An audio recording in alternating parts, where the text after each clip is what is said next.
Panorama group, जो सोचता है वो करता है।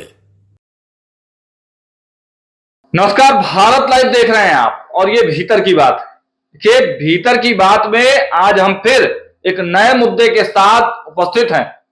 आप बिहार की पॉलिटिकल खबरें तो लगातार हर अपडेट्स भारत लाइव पर देखते होंगे, लेकिन आज देश में क्या कुछ हो रहा है, देश की राजनीति में जो कि बिहार पर भी असर डालती है, उसमें क्या कुछ हो रहा है, वहां क्या कुछ भीतर की बात है, पर्दे के अंदर की क्या बात है, उसको लेकर आज हम आपके बीच में आए हैं। और देखिए, चर्चा शुरू करने से पहले एक जानकारी आपको दे दे कि आज लोकसभा में बजट सत्र का, लोकसभा और राज्यसभा दोनों में ही बजट सत्र का आखिरी दिन है। आपने देखा कि किस प्रकार निर्मला सीतारमण ने बजट पेश किया और तब से ही एक चर्चा शुरू हो गई। कल आपने देखा ललन सिंह काफी गुस्से में थे, लगातार कांग्रेस के बड़े नेताओं को टारगेट कर रहे थे, जो भ्रष्टाचार हुए थे कांग्रेस के रीजन में, जो लोग भागे हुए थे पैसा लेके भारत का, सभी पर बखिया उधेड़ रहे थे। और वहीं एनडीए में साथ आने को लेकर भी उन्होंने काफी कुछ कहा। हम लगातार आपको खबरें दिखा रहे हैं, लेकिन आज का जो भीतर का बात है उसका जो टाइटल है, मैं एक बार आपको बता देना चाहते हैं। मोदी के मास्टर स्ट्रोक ने एक झटके में पलट दिया गेम, चुनाव से ठीक पहले ये चाल बदल सकती है रिजल्ट। सीधे बाबा के पास चलते हैं और बाबा से समझते हैं भीतर की बात ने कि बाबा, मोदी ने ऐसा आखिर कौन सा मास्टर स्ट्रोक चल दिया है? देखिए सागर, हम लोग पिछले 2-3 दिन से लगातार ये चर्चा कर रहे थे जी कि नरेंद्र मोदी जिस तरह से अपना टारगेट सेट कर रहे हैं और जितना कॉन्फिडेंस उनको था, ये कॉन्फिडेंस नीतीश कुमार के आने से पहले नहीं था। जी जी बाबा, नीतीश कुमार के आते ही उन्होंने ये दावा कर दिया सदन में, भरी सदन में दावा कर दिया कि 400 के पार। जी, ये बड़ा दावा था। 543 सीटों को लेकर के आपको आना है, 543 में से 400 सीट का दावा कर रहे हैं। इसका मतलब विपक्ष को आप जरा भी स्पेस नहीं दे रहे हैं जी। ये संभव कैसे होगा और इस दावे के पीछे का हकीकत क्या है? आपको याद होगा 300 के पार कहा गया था 2019 में भी, जो करके भी दिखाया, 303 सीटें आई। अब जो वर्तमान परिस्थिति बनी है, नीतीश कुमार के आने से भारतीय जनता पार्टी मनोबल बहुत बढ़ा है। अब आप कहिए कि नीतीश कुमार में ऐसा क्या है जो मनोबल बढ़ेगा? जी, उनका तो अपने 16 गो सीट है, उस 16 सीट में क्या करेंगे? जिस नीतीश कुमार को इंडिया गठबंधन में कोई पूछ नहीं रहा था, उसकी इतनी महत्ता क्यों है? तो देखिए, महत्ता उस बात की नहीं होती है। आप देखिएगा कि कस्तूरी कुंडली बसे मृग ढूंढे वनमाही, बिल्कुल। वो हिरण जो है ना, उसके पास कस्तूरी होता है, उनके नाभि में रहता है, नाभि में रहता है, और वो उसके सुगंध से इतना ज्यादा ये होती है कि खोजते चलती है। नीतीश कुमार उसी तरह से, अब फिर लोग कहेंगे कि नीतीश कुमार की आप बड़ाई कर रहे हैं। नीतीश कुमार वास्तव में बड़ाई के काबिल हैं।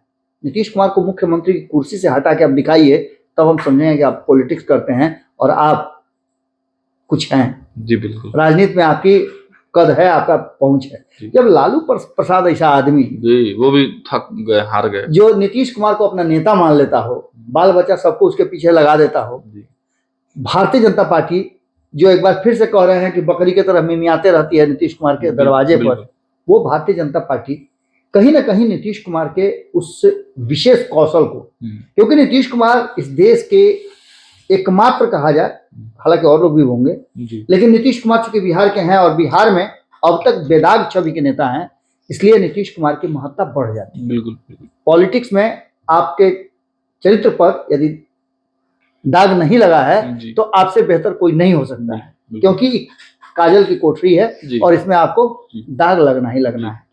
हम ये बात कहने के लिए मजबूर क्यों हुए कि भारतीय जनता पार्टी और नरेंद्र मोदी ने ऐसा मास्टर स्ट्रोक खेला है, जिसको लेकर के सबसे पहले मास्टर स्ट्रोक तो आप ये समझ लीजिए कि नरेंद्र मोदी के पहले मास्टर स्ट्रोक से नीतीश कुमार को बाहर करके INDIA गठबंधन का सारा क्रेज जो है खत्म कर दिया। बिल्कुल, आपने इधर सुना होगा क्या INDIA गठबंधन का चर्चा? बिल्कुल नहीं। इसलिए हमको नहीं लगता 28 तारीख के बाद 10-12 दिनों में कोई चर्चा इतना चला होगा। INDIA गठबंधन का चर्चा कांग्रेस का चल रहा है, चर्चा RJD का चल रहा है, चर्चा बिहार में 12 तारीख को फ्लोर टेस्ट का चल रहा है, चर्चा राहुल गांधी की यात्रा का चल रहा है, लेकिन ये चर्चा नहीं चल रहा है कि INDIA गठबंधन है भी कोई संगठन। बैठक भी नहीं हुई है, बैठक भी नहीं हुई। खैर, इन सारी बातों को लेकर के नीतीश कुमार से डरने का कारण क्या था और नीतीश कुमार को लाने के पीछे का कारण क्या था, ये हम बता ही दिए हैं, कई बार बता चुके हैं। एक बार शॉर्टकट में बता देते हैं कि नीतीश कुमार ने एक टारगेट सेट किया था 174 का, माफ कीजिएगा 176 का। उसमें बिहार, बंगाल, उत्तर प्रदेश और झारखंड, इन 4 राज्यों को मिलाकर के नीतीश कुमार ने उत्तर प्रदेश की 80, बंगाल की 42, बिहार की 40 और 14 सीटें झारखंड की, इसी को टारगेट लेकर चले थे। और इन सीटों पे 50% से ज्यादा अपना रिकॉर्ड कायम करके, जीत दर्ज करके और भारतीय जनता पार्टी को केंद्र के सत्ता से रोकने का प्लान बनाया था। हो सकता है कि नीतीश कुमार इसमें सक्सेस भी हो जाता है, लेकिन अचानक से जिस तरह से नीतीश कुमार को भारतीय जनता पार्टी ने अपने पाले में रखा और नीतीश कुमार को यह बात समझ में आने लगी कि INDIA गठबंधन को जिस तरह से वो लेकर के चलना चाहते थे उस तरह से नहीं चल रही है, तो यहां से एक संबंध विच्छेद का शुरुआत हुआ और भारतीय जनता पार्टी इनको लेकर के आई। सबसे पहला दांव आप देखिएगा जो नरेंद्र मोदी ने खेला, वो सीधे नजर असर करता है कि नीतीश कुमार ने जो जातीय गणना का सर्वे कराया, उस सर्वे में 36% वोटरों को अपने पक्ष में करने के लिए नीतीश कुमार और बाकी के लोगों को खुश रखने के लिए, उस समाज को खुश रखने के लिए, जो समाज अभी भी अपने लिए एक आधार बेस खोज रहा था, उस बेस को खोजने के लिए उन्होंने कर्पूरी ठाकुर को भारत रत्न दिया। बिल्कुल नियमों के अनुसार। अब आप कहिए कि भारत रत्न दिया तो इसमें हो क्या गया? इतने दिनों से चर्चा चल रही थी भारत रत्न देने की, अब श्रेय उसका सभी ले रहे हैं। आपने देखा होगा लालू प्रसाद भारत रत्न देने की बात कर रहे थे, नीतीश कुमार शुरू से भारत रत्न मांग रहे थे। और ये घटना कब घटी आपको पता है ना, कि 24 तारीख को एक बड़ा कार्यक्रम का आयोजन बिहार में किया गया था। उसके एक दिन पूर्व, बिल्कुल मतलब उनके जयंती के पूर्व संध्या पर, 100वीं जयंती के पूर्व संध्या पर ये घोषणा हुई और इस घोषणा ने ये बात साबित कर दिया कि नीतीश कुमार अब INDIA में नहीं रुके हैं, अब उनका रास्ता जो है मुड़ गया उधर। बिल्कुल नहीं होता है, कभी जाम होता है ना तो अपने ही लूप लाइन पकड़ लेते हैं। उसी तरह से सड़क पर जाम देख करके नीतीश कुमार ने अपना रास्ता बदल लिया और सोचा कि इसी रास्ते से चलिए, थोड़ा सा उबड़े खाबड़ में होगा लेकिन गंतव्य तक पहुंच जरूर जाए। तो एक तो यहां से हो गया। अब आप समझ लीजिए कर्पूरी ठाकुर को भारत रत्न देने के बाद उत्तर प्रदेश और बिहार, इन 2 राज्यों, बंगाल की भी बात कर लीजिए, और देश में अलग अलग जहां EBC के लोग हैं, वो सभी अब नरेंद्र मोदी के मुरीद हो जाएंगे, बिल्कुल नीतीश कुमार के मुरीद हो जाएंगे। तो इन दोनों नेताओं का प्रभाव यहाँ जमा, तो इसका मतलब सीधा है कि एक बड़ा चोट है। बात उत्तर प्रदेश की करें तो उत्तर प्रदेश को इसमें शामिल करने के लिए चौधरी चरण सिंह को दिया गया। चौधरी चरण सिंह को दिए जाने के बाद मैंने तो देखा कि आज सदन में जो कुछ भी हुआ वो अच्छा नहीं था। राज्यसभा में जिस तरह से जयंत चौधरी के साथ व्यवहार किया गया, ये सदन की गरिमा से बिल्कुल विपरीत था। उनके आंखों में आंसू भी आए। और चौधरी चरण सिंह छोटे मोटे नेता तो थे नहीं, बिल्कुल बड़े किसानों के बहुत बड़े नेता के रूप में उनको जाना जाता था। देश के प्रधानमंत्री भी रहे हैं। तो ऐसी स्थिति में चौधरी चरण सिंह को दे करके कहीं ना कहीं 2 बातें बहुत महत्वपूर्ण की है भारतीय जनता पार्टी और नरेंद्र मोदी ने। पहला ये कि जाटों पे अपना एक बड़ा प्रभाव जमाया है, बिल्कुल, और ये अच्छे वोटर हैं कई राज्यों में। और बाबा पश्चिमी यूपी पिछले बार भी जो है समस्या उत्पन्न करने लायक हुआ था, जो मोदी को वहां से दिक्कत महसूस होती थी। बिल्कुल। तो उसको साधने के लिए उन्होंने जाट समाज से, चूंकि वो आते थे, तो जाटों को अपने पक्ष में करने के लिए एक बड़ा दांव खेला है। इसका असर हरियाणा पर भी पड़ेगा, बिल्कुल, दिल्ली पर पड़ेगा, उसके बाद आपको राजस्थान पर पड़ेगा, उत्तर प्रदेश पर तो पड़ेगा ही पड़ेगा। और इतना ही नहीं, देश में जो अलग अलग क्षेत्रों में किसान हैं उन पर बहुत बड़ा असर पड़ेगा, क्योंकि ये चौधरी चरण सिंह को एक बड़ा किसान नेता के रूप में जाना जाता था। ऐसी स्थिति में आप समझ सकते हैं कि ये मास्टर स्ट्रोक नहीं तो और क्या है। इसके अलावे आप अगर देखें तो मैं कई बार कह चुका हूं आपके साथ ये बातचीत में, मैंने कहा था कि नरेंद्र मोदी का अब सीधा जो रास्ता है वो मिडिल इंडिया, मध्य भारत, पूर्वी भारत, पश्चिमी भारत और दक्षिणी भारत पर, उत्तरी भारत और दक्षिणी भारत पर भी उसका नजर है। बिल्कुल। तो दक्षिणी भारत पर नजर जमाए रहने के लिए उसने 2 काम किए हैं। एक तो नरसिम्हा राव को जी भारत रत्न दे करके, नरसिम्हा राव को भारत रत्न देने के पीछे का कारण था कि कई राज्यों में, मैं आंकड़ों के हिसाब से बताऊंगा, इसके अलावे डॉक्टर एम एस स्वामीनाथन को भी दिया गया है, जिनके बारे में भी कहा जाता है कि वो कई राज्यों में उनके प्रभाव होंगे, क्योंकि उनके काम को लोगों ने सराहा है और कृषि के क्षेत्र में उनका भी एक बड़ा योगदान रहा है। कृषि को बेहतर बनाने के लिए किसानों के हित में उन्होंने बहुत सारे काम किए हैं। तो इससे होता क्या है, तो आपको पहले हमने बताया कि किन किन राज्यों में प्रभाव पड़ेगा। मैंने पहले बता दिया कि नीतीश कुमार का जो 176 का आंकड़ा था, पहले तो उसको टारगेट किया है। छोटे छोटे टारगेट करते हुए नरेंद्र मोदी ने एक बड़ा गोल अचीव किया है। सबसे पहले आप समझ लीजिए कि 176 सीटों पे टारगेट तो ऑलरेडी हो गया नीतीश कुमार को इधर लाने से, और INDIA गठबंधन के बिखरने से ये सारी प्रक्रिया उनकी पूरी हो जाती है। इसके अलावे आप अगर देखते हैं तो स्वामीनाथन को देने के बाद तमिलनाडु काफी प्रभावित होगा, क्योंकि वहां के थे वो। पंजाब प्रभावित होगा, हरियाणा प्रभावित होगा, क्योंकि पंजाब और हरियाणा कृषि क्षेत्रों में बहुत ज्यादा उन्नत माना जाता है। ऐसी स्थिति में चूंकि वो तमिलनाडु के थे, इसलिए 39 सीटों पर वहां भी प्रभाव पड़ेगा। पंजाब की 13 सीटों पे, हरियाणा की 10 सीटों पर प्रभाव पड़ेगा, और इधर चौधरी चरण सिंह का जो है वो भी प्रभाव है। तो दोनों तरफ से घेरने की तैयारी शुरू हुई है। अब नरसिम्हा राव की बात करें तो नरसिम्हा राव साउथ के थे जी, उनका भी एक अपना आधार है, बेसलाइन है। और सबसे बड़ी बात है कि आंध्र प्रदेश में तो वो जन्मे ही थे, वहां के CM भी रहे।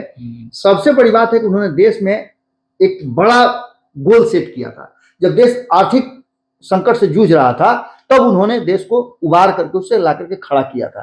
तो ये एक बड़ी बात थी। और इसके साथ साथ तेलंगाना, आंध्र प्रदेश, यानी कि करीब 40-42 सीटें हैं जिस पर वो साउथ की वो प्रभाव अपना रखते हैं। तो ये निश्चित रूप से है। अब सबसे अंतिम में जो पांचवें नंबर में दिया गया है, जिन्हें लाल कृष्ण आडवाणी को, लाल कृष्ण आडवाणी को देने के पीछे का 2 कारण है। अच्छा, वेट किया जा रहा था इतने दिनों से, कभी भी दिया जा सकता था, लेकिन इतने दिनों से वेट किया जा रहा था कि वो सारी बातें जो है ना वो ताजा कर दिया। राम मंदिर में रामलला की प्राण प्रतिष्ठा और उसके संघर्ष के सबसे बड़े पुरोधा लाल कृष्ण आडवाणी, जिसे लालू प्रसाद ने गिरफ्तार किया था। वो सोमनाथ से यात्रा, अयोध्या की यात्रा पर निकले थे, तो उन्हें बिहार में गिरफ्तार किया गया था। ये सारी घटनाएं, सारी बातें एकदम अब मान के चलिए कि फ्लोर पे है। और ये सेंटिमेंट है, लाल कृष्ण आडवाणी का सेंटिमेंट हिंदुत्व से और राम मंदिर से जुड़ा हुआ है। तो इसका फायदा पूरी तरह से उठाने के लिए लाल कृष्ण आडवाणी को सामने लाया गया है। ये सारी चीजें देखने के बाद अब आपको अंतिम जो बात बता रहे हैं उसमें आप देखिए कि ये 5 लोगों को, जबकि नियमों के विपरीत है। मैं कहीं पढ़ रहा था कि जिसमें ये वर्णित है कि 3 लोगों को ही एक वर्ष में भारत रत्न दिया जा सकता है, लेकिन नियमों के विरुद्ध जाकर के भी अगर ऐसा हो, नियम है तो जाकर के देने के पीछे राजनीतिक कारण भी नजर आ रहे हैं। बिल्कुल। और एक सामाजिक कारण भी है। सामाजिक ताना बाना को बुनने के लिए जरूरत महसूस हो सकता है अगले साल 2 ही आदमी को, एक ही आदमी को मिले। ऐसी बातें भी हो सकती है, कई वर्षों तक नहीं भी मिला है। इन सारी बातों को लेकर के अब तक जो हमारे पास आंकड़े हैं, उनमें से कुल 53 लोगों को अब तक मिला है, भारत रत्न मिला है, जिसमें से इसी वर्ष 5 लोगों को मिला है। और नरेंद्र मोदी ने अपने 10 साल के कार्यकाल में 10 लोगों को दिया है। अच्छा, पूरा कोटा फुल कर लिया है। मदन मोहन मालवीय, उसके बाद अटल बिहारी वाजपेयी, प्रणब मुखर्जी, भूपेंद्र हजारिका, नानाजी देशमुख, इन लोगों को 5 लोगों को पहले मिल गया था और 5 लोगों को इस वर्ष मिला है। इसका सीधा मतलब है कि नरेंद्र मोदी ने एक बड़ा दाव खेला है। अब इस दाव को आप ऐसे समझ सकते हैं कि दक्षिण और नॉर्थ और साउथ, ये दोनों पोल को अगर मिला देते हैं तो 143 नॉर्थ में और 81 सीटें साउथ में, ये सब मिलाकर के होती है 224 सीटें। इन 224 सीटों पे नीतीश कुमार की कोई भूमिका नहीं रही है, लेकिन अगर INDIA गठबंधन रह जाता तो ये भूमिका बड़ी हो जाती। बिल्कुल। तो ऐसी स्थिति में नॉर्थ और साउथ को एक सूत्र में पिरो करके कहीं ना कहीं दोनों को जोड़ करके और 224 सीटों पे नजर रखा गया है, यानी अपने पक्ष में लाने की बात की है। तो वहीं 176 सीटों की मैं जब चर्चा कर रहा हूं, जिसको प्रभावित करता है नीतीश कुमार, जिसको लेकर के बनाए हुए थे अपना पूरा विजन, उसको मिला देते हैं तो 224 और 176 400 सीट। मतलब अब आप कह रहे हैं कि 176 नीतीश कुमार के प्रभाव वाले, जो 176 जो इसके लिए नीतीश कुमार ने हिंदी पट्टी के राज्यों को अपने क्षेत्र में रखा था कि इसको हम टारगेट बना करके और नरेंद्र मोदी को 50% पर रोक देंगे, जो कि अभी आप समझ लिया कि 70 से 80%। बिहार में अगर नीतीश कुमार इधर आ गए तो 40 में 39 सीटें हैं, 99% स्ट्राइक रेट हो गया 98%। दूसरा आप उत्तर प्रदेश में देख ले 80 में से लगभग 60 सीटें उनके पास हैं। इसके अलावा आप झारखंड में देखें सभी सीटें हैं। अगर बात करें बंगाल की तो बंगाल में भी सीटें हैं। तो इस पूरी स्थिति को देखते हुए इसको 50% पर ला करके रोकने की प्लानिंग चल रही है। तो इसको तो पूरी तरह से ध्वस्त कर दिए। अब वो लड़ाई जो है डाइवर्ट हो गई, एनडीए वर्सेस आईएनडीआईए गठबंधन को भूल जाइए। अब अलग अलग जगहों पर, जैसे उत्तर प्रदेश में अब आईएनडीआईए गठबंधन से लड़ाई नहीं होगी, अब अखिलेश से लड़ाई होगी। बंगाल में ममता बनर्जी से लड़ाई होगी, आईएनडीआईए गठबंधन से नहीं होगी, क्योंकि आपस में ही वो लोग कट रहे हैं। पंजाब और दिल्ली में पंजाब और दिल्ली में केजरीवाल से होगी। इसके बाद बिहार में अब कोई लड़ाई ही नहीं रह गई है, क्योंकि यहाँ आरजेडी से लड़ाई है और नीतीश कुमार इस खेमे में चले आए हैं। झारखंड की बात करें तो वहां सीधे जेएमएम से लड़ाई होगी। जो एक कंबाइंड एफर्ट था, नीतीश कुमार ने कहा था कि भारतीय जनता पार्टी के एक उम्मीदवार के विरुद्ध आईएनडीआई का एक उम्मीदवार होगा, इसको पूरी तरह से ध्वस्त कर दिया गया है। और ऐसी स्थिति में ये सब जोड़ करके 400 सीटें होती है और 400 का ही दावा नरेंद्र मोदी ने किया है और ये टारगेट है। अब इस टारगेट के आगे क्या होगा ये देखना दिलचस्प होगा। अभी बहुत सारे राज्यों को हमने नहीं जोड़ा है, जिसमें आप देख लीजिए कि मध्य प्रदेश को हमने नहीं जोड़ा है, महाराष्ट्र को हमने नहीं जोड़ा है, हमने छत्तीसगढ़ को नहीं जोड़ा है, हमने और भी कई राज्य हैं जिनको हमने नहीं जोड़ा है। तो इसका सीधा मतलब है कि कहीं ना कहीं टारगेट पर एकदम स्ट्राइक कर रहे हैं। बाबा एक छोटा सा सवाल है मेरा। सवाल मेरा यही है बाबा कि क्या नरेंद्र मोदी इंडिया गठबंधन की एकता से चिंता में थे और तब उनको नीतीश कुमार को अपने पाले में करना पड़ा और उनसे भी बात नहीं बनी, राम मंदिर वाले मुद्दे से बात नहीं बनी, तब ये भारत रत्न वाला जो है मास्टर स्ट्रोक चलना पड़ा? बिल्कुल, इसमें कोई दो राय नहीं। बिल्कुल। चलिए देखिए, बाबा ने आपको भीतर की बात में आज बता दिया है। नरेंद्र मोदी के जो मास्टर स्ट्रोक की बात पूरे देश में चर्चा का विषय है। आखिर वो मास्टर स्ट्रोक नरेंद्र मोदी ने क्यों लगाई, किन किन मुद्दों पर, किन किन लोगों को? आपने देखा कि बाबा ने गिना दिया शुरुआत से, नीतीश कुमार से शुरू करके और अभी भारत रत्न जो दिया गया है कल, उन लोगों तक गिना दिया कि आखिर किन किन लोगों के वजह से कितने सीटों पर जो है वो प्रभाव पड़ेगा। और नरेंद्र मोदी की सरकार तमाम जगहों पर जो भारतीय जनता पार्टी के समर्थक हैं, जो सर्वे करने वाले लोग हैं, उनसे आंकड़ा लेकर और तभी कोई ना कोई फैसला लेती है, कोई डिसीजन लेती है। और भारतीय जनता पार्टी ने बिहार में भी वही सर्वे करवाया था और उसके बाद ही आपने देखा कि नीतीश कुमार को एनडीए में शामिल कराया गया। लगातार हम अपडेट्स आपको देते रहते हैं। भीतर की बात में बाबा ने फिर से आपको एक बड़ी वजह बताई है कि आखिर क्यों ये पूरा उलटफेर हुआ है और 400 की जो दावा लगातार नरेंद्र मोदी कर रहे हैं वो वाकई में 400 के 400 कैसे होंगे, सब कुछ बाबा ने बता दिया। फिलहाल इस खबर में इतना ही। देखते रहिए भारत लाइव। बहुत बहुत धन्यवाद। पनोरमा ग्रुप, जो सोचता है वो करता है। अगर ये वीडियो पसंद आई और वह बिहार के राजनीति और बिहारियत से सरोकार रखेनी तो सब्सक्राइब बटन दबा के चैनल के सब्सक्राइब कर ली। ओजे एगो घंटी बा, ओकरा बटन दबा देला से कुल सटीक और मारक खबर रुआ मुफ्त में मिल जाई। अगर रुआ पत्रकारिता के हमनी के नया प्रयोग में सहयोग कर चाहतानी तो ज्वाइन बटन दबा दी। पेटीएम